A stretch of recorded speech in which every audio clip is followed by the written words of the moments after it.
Good morning, Philippines. How are we doing today? Hmm. Got to thinking this morning, watching another YouTube channel. The guy was complaining about his life. I thought, well, we could all complain. But I imagine there's someone pivotal in each of our lives who may change who you are. And I was thinking about this morning about my own brother and how that affected me. I'm a child of the 50s and born of parents. One was a war vet. Dad got shot in Holland and was shipped back. He spent the whole war, 1939 to 1944, until he got shot and was shipped back home. Came back, married mom.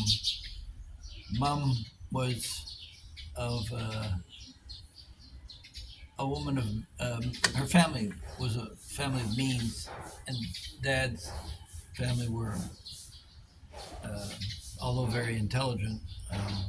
Grandpa was a friend of Einstein. I put a video here. You can look at that too. But they were relatively poor.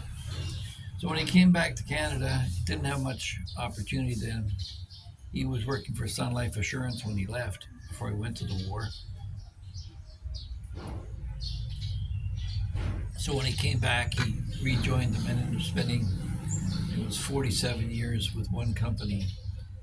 Being a wounded veteran, that affects the confidence in a lot of men, and he became very negative in his thinking, having to fight back. I remember his war wound in his leg. As a young boy, I could put both hands inside the hole that was in there, and he had to rehabilitate himself and learn to walk again.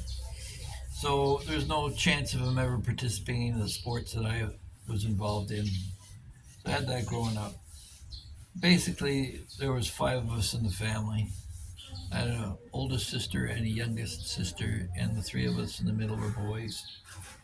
So John was my older brother, and around when he was around 12 years old, he complained to my parents that he felt numb in one hand. They took him to the doctor.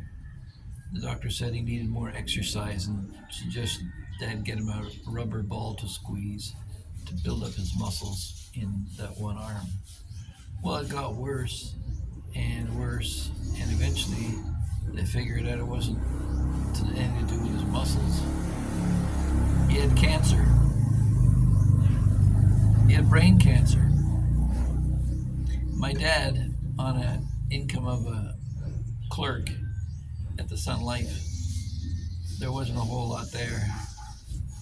And he spent every last dime he had, or he thought he had, from my brother in Montreal Children's Hospital.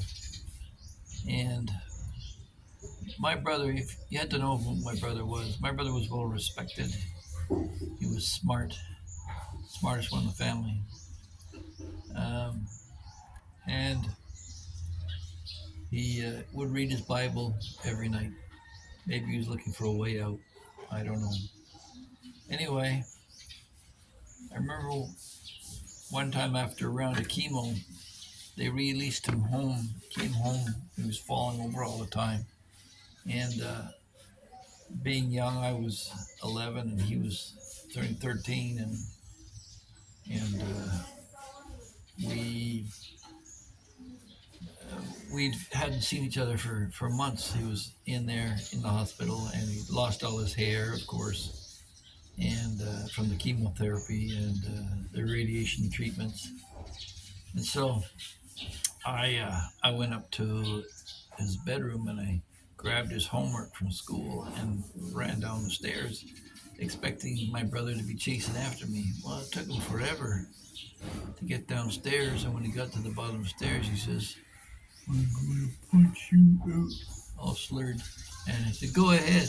And he went boom, boom, boom, lightly on my shoulder. And it was at that moment in time that I awakened to the fact that this was not the brother that went away to the hospital. This was something else that came back. And I realized the gravity of the situation. So eventually, John got worse and worse, and I ended up having to go back to the hospital. He kept falling over, and I visited him one last time at the Montreal Children's Hospital, and he couldn't speak at that time. Dad used to put his finger on a chart of the alphabet and spell out the words, and John would end up flicking a finger to indicate what to spell the words out so he could communicate in some way. And shortly after that, he passed away. But with his passing, so did everything else.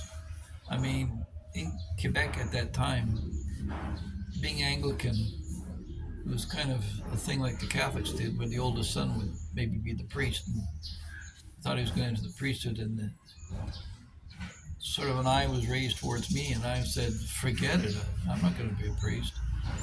And well, I went my way, but other than that, I mean, I was spending a lot of time in the church, choir practice, I was an alderman, I did Bible studies and learned a lot. I could say quite comfortably I've got about 17 years of theology under my belt. And I've had some very interesting conversations with priests along the way. Some of them are good friends of mine, both Catholic and Protestant. But so John was gone. And the dynamics in our family were that, being three boys, my younger brother Richard was a shit disturber and would cause trouble. And then I would go in and when he got in trouble, mix it up with whoever's bothering. He bothered to try and get him off his back, and then John would sort of sit back as sort of last resort, and generally had a good laugh at the antics that went on.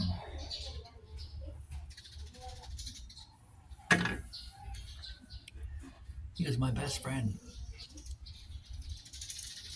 When he went, it wasn't just him that went. All my friends went. Because don't forget, this is the 1960s. They still were debating whether cancer was hereditary or contagious. So immediately, all my friends disappeared. I couldn't focus at school. And then, shortly after John passed away, my younger brother got diagnosed with hyperthyroidism, which made him skinny as a rail, pop-eyed, and nervous all the time. Maybe that's why he was so trigger happy and was causing all these fights. But I seem to be continually bailing him out of disputes and fights. And I think that's got a lot to do with how I behave today. When I see two people fighting, I feel compelled to jump in. So there I was with no friends. They didn't want to hang out with me because they're afraid of catching cancer. And my schooling started to slip to a point where they decided to hold me back. So I failed grade 7. And with that failure, and all the attention being given to my sick younger brother, I decided one day that I had enough. So I took a couple of my good church ties and I tied them end to end. I tied one end on the door handle, and I tossed it over the top of the door, got a chair on the other side, and I tied it tightly around my neck, and I stepped off the chair, and you'll never realize how much silk and ties and nylon can stretch, because when I jumped, it stretched and I'm hanging there, and yeah, it's choking me, but it's taking forever. And I'm thinking, this isn't working out too good. And then suddenly, I don't know what happened, but whether it was a message from heaven or whatever, but I made the realization that when you love someone so much, then you miss them so much. It's not a time to call it quits. It's a time to live two lives. one for you and one for them. So it was at that point in time I decided to step outside myself and try to live the life that my brother would have wanted. That's the only reason I'm here today, folks. Because if that hadn't come to me, I would have gotten right back on that stool and tried again. But I failed at school. I failed to protect my brother when he was dying. I failed at protecting my younger brother because you can't deal with someone who's a hyperactive thyroid. They're just go, go, go all the time. They try to control it with medication, and eventually he did grow out of it, but those behaviors are always there. And then my older sister, who I looked up to, a year later she got pregnant, left home, and was never really part of the family at that point onward. My mother was so angry because she had such a good relationship with her own mother. She would say something like, "You made your bed, now go sleep in it." And so the,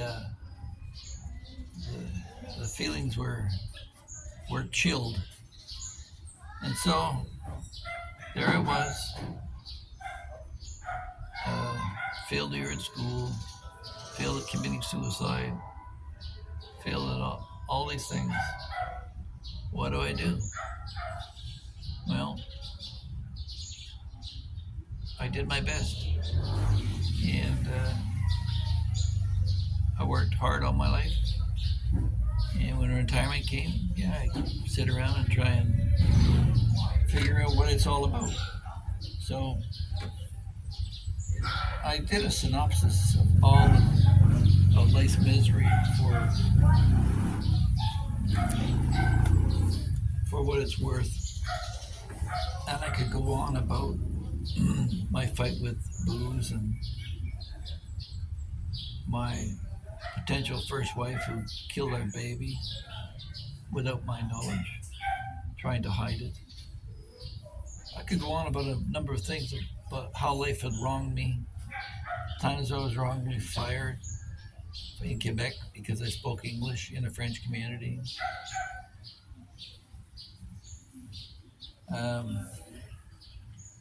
Yeah, I can't say it's been easy, and it's still not easy.